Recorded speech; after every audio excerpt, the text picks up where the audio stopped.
Network marketing जिंदाबाद, network marketing जिंदाबाद। देखा होगा कि माताएं हैं जो बहनें हैं, आपने देखा होगा कि दोनों परिवारों को पूरे घर को मैनेज करती हैं। तो युवा हैं, भगत सिंह की बात कर रहे हैं, राजगुरु की बात कर रहे हैं, उसका मतलब पुरुष आपकी नज़र में कैसे हैं?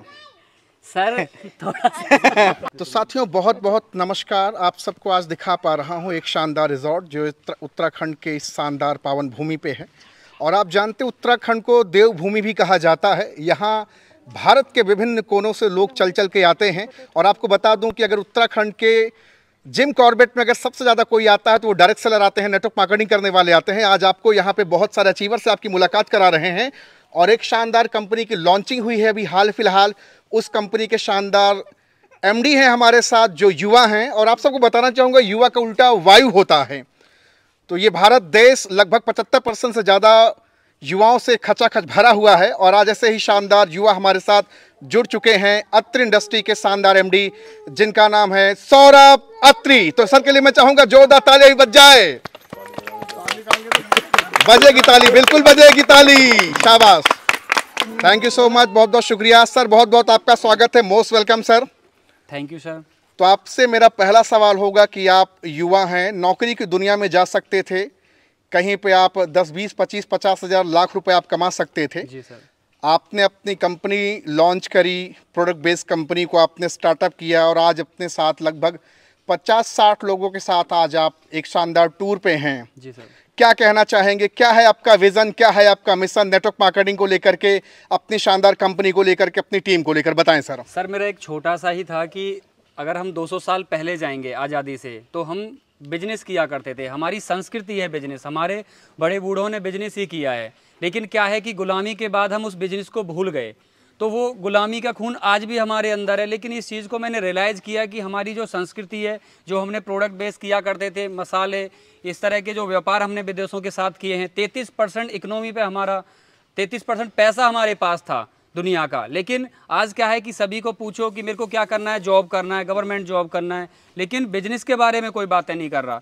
तो युवाओं को मेरा यही मैसेज है कि हम सबको बिजनेस में आना है और हमारा भी ये लक्ष्य है कि हम उनको बिजनेस का बेनिफिट बताएं। जितना एफर्ट वो किसी जॉब में डालते हैं, अगर उसका वो आधा भी अगर बिजनेस में डालते हैं तो उनको वहाँ से ज़्यादा गेन होगा। और एक सिंपल सी कैलकुलेशन है, मैं आपको बताऊं। आप जॉब जाते हैं, आपको लगता है कि जॉब में कुछ इन्वेस्टमेंट नहीं होता। मैं आपको बता दूं कि सबसे पहले 4000 रूम का इन्वेस्टमेंट होता है, पानी का है, अपना आने जाने का है, जब जाके आपको 10 से 15 हज़ार रुपये मिलते हैं। अगर इतना एफर्ट आप किसी भी बिजनेस में लगाएंगे, मैं आपको बता दूं कि आप छोटे छोटे बिजनेसमैन आप देखते हैं, कोई गोलगप्पे भी बेच रहे हैं, अपना बिरयानी, इस तरह के छोटे छोटे बिजनेस हैं, लेकिन वो भी एक जॉब करने वाले से अच्छा कमा रहे हैं।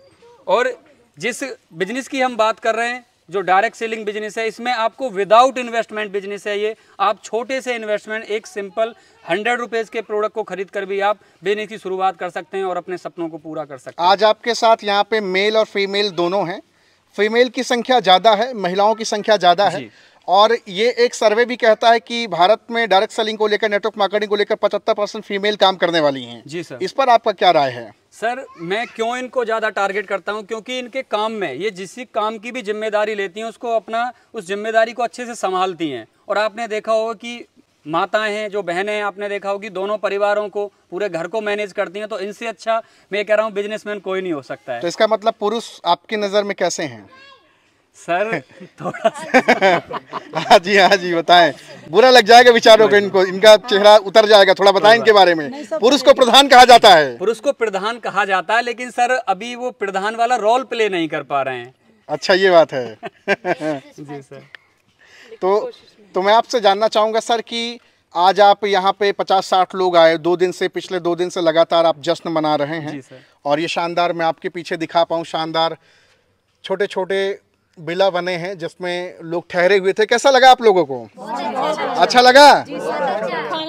तो इनसे सर, इनसे मैं जानना चाहूँगी, दोबारा फिर से आना चाहेंगे? हाँ जी, व्यू है सर, बिल्कुल आना चाहेंगे। तो सर कोई ऑफर आगे, कोई ऑफर आप अनाउंस करना चाहेंगे अभी से? सर ऑफर यही है कि अभी हम जनवरी में जयपुर का प्लान कर रहे हैं। जयपुर का प्लान कर रहे हैं, पिंक सिटी है। हाँ जी। और सभी ने बोला है कि हम सभी जल्दी उसको अचीव करेंगे। 1-2 दिन में हम उसको लॉन्च कर देंगे कि क्या है उसका टारगेट। हाँ जी। जी सर। तो बाकी और भारत के युवाओं को क्या कहना चाहेंगे? अच्छा, आप अभी हाल फिलहाल आए हैं, बहुत सारे लोग ये बात भी बोलेंगे कि देखिए एमडी बन गए, ऐसा है वैसा है, बहुत तरह तरह की नकारात्मक बातें भी लोग बोलेंगे जी सर। कि अभी हाल फिलहाल आए और एमडी बन गए, कंपनी खोल लिए, 2 दिन रुकेंगे, 4 दिन रुकेंगे, फिर चले जाएंगे। सर मैं युवाओं को बस एक ही बात कहूँगा कि जो आज आपको भारत देश में जिसमें आप रह रहे हैं, ये बड़े संघर्ष के बाद आप इस आज़ादी को फील कर रहे हैं। हाँ जी। 23 साल के नौजवानों ने, भगत सिंह, सुखदेव, राजगुरु, उन्होंने अपने आप को इसलिए त्यागा, इसलिए उन्होंने अपने आप को सेक्रीफाइस किया कि एक हमारा भारत बहुत अच्छा होगा। जो सोने की चिड़िया था वो दोबारा से सोने की चिड़िया होगा। लेकिन आप महसूस करो सर, अगर उनकी आत्माएं अगर ऊपर हैं तो वो आज हमको कितना उनको दुख फील होता होगा कि इन ऐसे युवाओं के लिए हमने अपने आप को फांसी पे लटका दिया। हाँ जी सर दूसरा यह है कि मैं यही चाहता हूं कि हम 65% यूथ पावर तो हैं, लेकिन सर यूथ कर क्या रहा है? आप यूथ को आज से, अगर हम यूथ को भगत सिंह, सुखदेव, राजगुरु में देखें तो एक एनर्जी फील होती है, लेकिन अगर आज के यूथ को अगर हम देखें तो नशा, बहुत सारे इस तरह के ऐब हैं कि जो मतलब हम बोल भी नहीं सकते हैं। लेकिन आज उस युवा से हमको एक एलर्जी सी, आलस सा फील होता है कि आज वो वाला युवा नहीं है जो हमने 1931 में देखा था। भारत की बेरोजगारी को खत्म करने में आपका क्या रोल होगा? आप भी युवा हैं, भगत सिंह की बात कर रहे हैं, राजगुरु की बात कर रहे हैं, सुखदेव की बात कर रहे हैं, आप भी एक युवा हैं, होनहार हैं, और नाम भी आपका है सौरभ अत्री। जी सर। तो आप बताइए आपका क्या रोल होगा युवाओं को आगे बढ़ाने में, भारत देश की गरीबी को मिटाने में, बीमारी और बेरोजगारी को खत्म करने में? सर मेरा मेनली ज़्यादातर फोकस यही है कि हम नए लोगों से मिलें, उनको सिखाएं, बिजनेस का वैल्यू क्रिएट करके दें कि बिजनेस में एक्चुअल में कितनी पावर है। हाँ जी।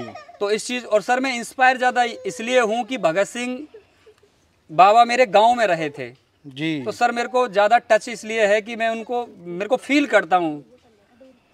बहुत बढ़िया सर, चलिए एक साथ हम सब चाहेंगे नेटवर्क मार्केटिंग जिंदाबाद, नेटवर्क मार्केटिंग जिंदाबाद। नहीं, ये नेटवर्कर की आवाज नहीं हो सकती है क्या सर?